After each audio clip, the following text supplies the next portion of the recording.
Welcome or welcome back to my channel. I'm Hannah Blackwell, and today I'm going to be bringing you another episode of Thursday Reads.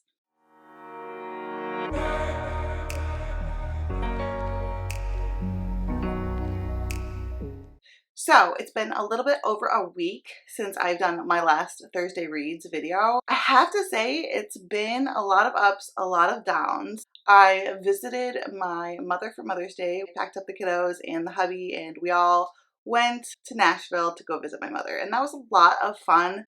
We went out to dinner, had a lovely dinner. We had a really good time, went to a festival, just had a good time overall.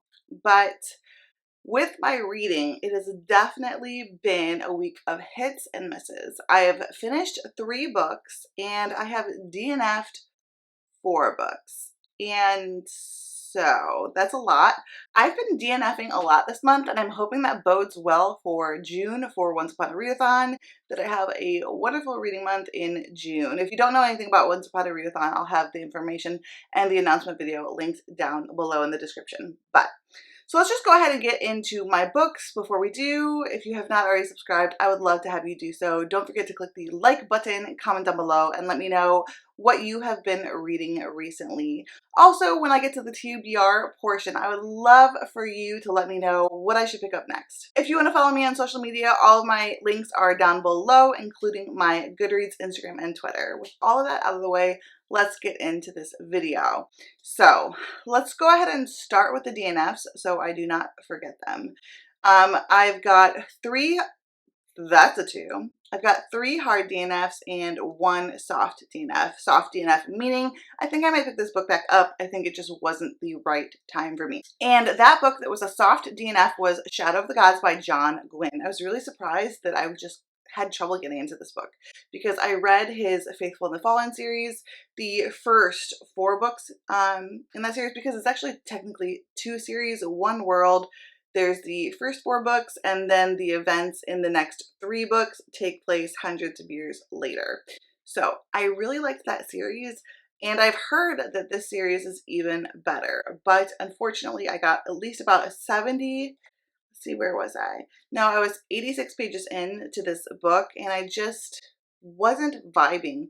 I wasn't vibing with the writing style. I wasn't vibing with the story. I wasn't vibing with the characters. It felt a bit rough for my mood, I think. It was a bit rough. And yes, Malice was rough. That whole series was rough, much like Abercrombie's books are kind of rough, but it was even rougher than I remembered The Faithful and the Fallen being, in terms of the gruffness of the characters. I don't know, there was just something about it that just I wasn't clicking with, and I honestly think that's a mood situation. I think I just wasn't in the right mood for this, so I'm definitely not giving up on this book. I'm just putting it down for now. I think I'll pick it back up maybe in the winter or fall when I'm feeling that really gruff, rough, rustic, epic fantasy mood hit me. I think that would be a better time to try to read this book. Next, I was so excited to be buddy reading Blood Mercy with my friends Daphne and Kristen, but unfortunately, we all hated it. We got, I think, about, I can't remember how far in, maybe like 70 pages too-ish, I don't know, maybe like 70-ish pages, and none of us were vibing with the writing style. It was purely the writing style that was a big issue. I felt like it was trying to be extra flowery, extra complicated. I was frequently, as in like 5 times a page, having to reread sentences, and this was not a just me thing. It happened to all of us. And so I don't feel quite so alone, considering so many people seem to love this series. Blood Mercy by Vila Roth. This is the first book in a vampire fantasy romance series about these Hesperians and then these humans. The heroine is the daughter of the human king. The Hesperians are vampires, and our hero is a Hesperian. And he's kind of like a cinnamon roll character, which I generally don't like cinnamon roll heroes. So that kind of wasn't working for it either, but mostly it really was the writing style that just did not work. We are looking forward to reading a book together later on in the future, but yeah, this just didn't work out. I also DNF'd this mafia romance. I don't even remember the name. I think I only got like maybe 2 chapters in. I'll pop it up right here. I can't remember the name right now, and I just don't have it in me to look it up at the moment. So this one, this mafia romance, I did not think the writing was very good. Honestly, it just felt very amateur, and it just wasn't my vibe. I also DNF'd Confessions. That is like supposed to be like this really kind of dark thriller. It's a translated work. So I will pop up the author and the translator on the screen. Got about a quarter of the way through and I just was not thrilled. I was really very, very, very bored. I felt a zero suspense. I just felt like I was being talked at because that is kind of the point. The teacher's like lecturing, I guess. The subject matter was a little bit hard for me as a mother, but mostly I would have to say that I honestly was just so incredibly bored because I just felt no suspense and I don't like being lectured to. It's just not something I like. So it just wasn't the book for me. I'm really disappointed because I don't think I've heard a single bad thing about this book. Everyone I know that has read it on BookTube has adored it. It's a lot of people's favorite book, especially with a lot of people's favorite book last year. I know Books on Lala, her book club, read that book and it got a lot of people into reading it. And a lot of people were huge fans of it. I just was not. I just could not. So those are the 4 books that I have DNF'd. Let's get into some positives, some good stuff. Okay, number 1, I read one of my favorite books of the year so far. This is definitely in my top 3 books of the year, and that is Wall of Storms by Ken Liu. This is the second book in the Dandelion Dynasty. The first book is Grace of Kings, and we follow this Asian and American inspired epic fantasy series that is very political. It reads like a history book, but with amazing character development. And it was just such amazing time.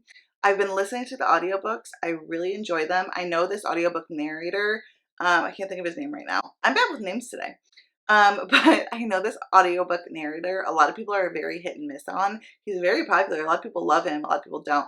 I've actually found that I think I like him. I mostly think I like him. And I really am loving the audiobooks for this series. And I cannot wait to pick up what is it?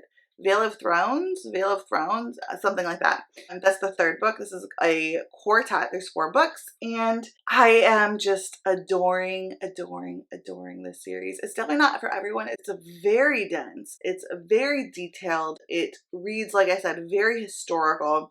But I really am loving it. And the twist, the new things that were brought about in this book make me very excited to read the next one.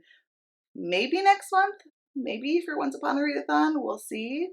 I also read another book that I really enjoyed, and that was Gothicana by Rue Nix. This is a gothic, paranormal, dark romance that I found to be a lot of fun. The writing wasn't perfect, okay? The writing wasn't perfect, but it was pretty good, I thought. And I really liked the vibes, the atmosphere.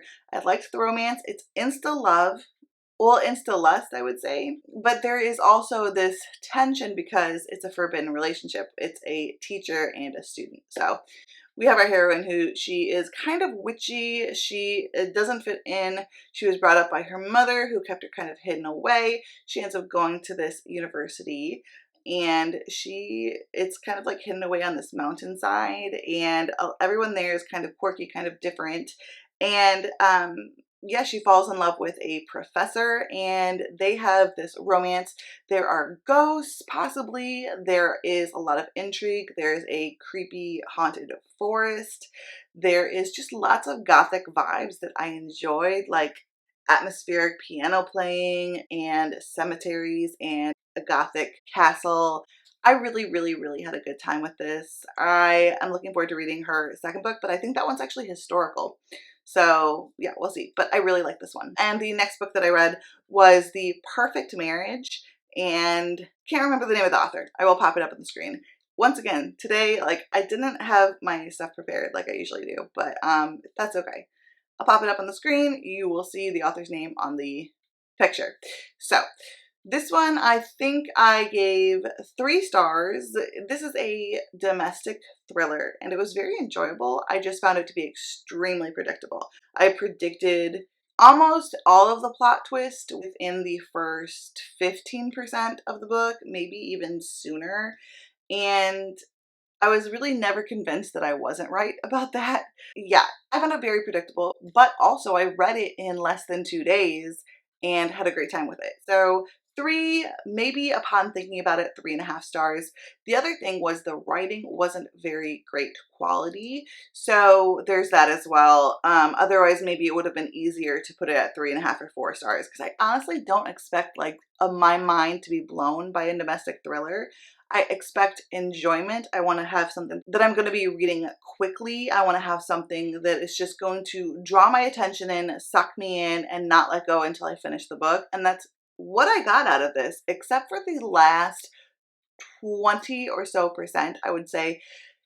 The tension did not rise. In fact, the tension I felt like dropped, and maybe the book could have been 40 pages shorter.